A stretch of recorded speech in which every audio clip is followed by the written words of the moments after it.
Plus la révélation progresse, plus il devient évident que le temps du salut, dans sa plénitude, n'arrivera qu'à la fin des temps. Isaïe 2.2, Amos 5.18-20. Isaïe annonce pour après ce temps-ci la réalisation achevée du salut, Isaïe 11.6-9, parce qu'il apporte le salut du Dieu vivant qu'il représente. Le roi messianique présente ainsi un visage de plus en plus eschatologique.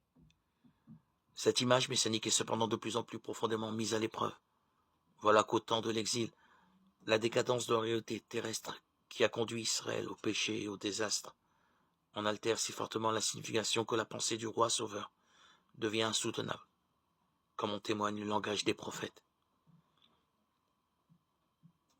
Il devient impossible d'en parler explicitement. Ézéchiel n'appelle pas son nouveau David roi, il l'appelle prince et serviteur.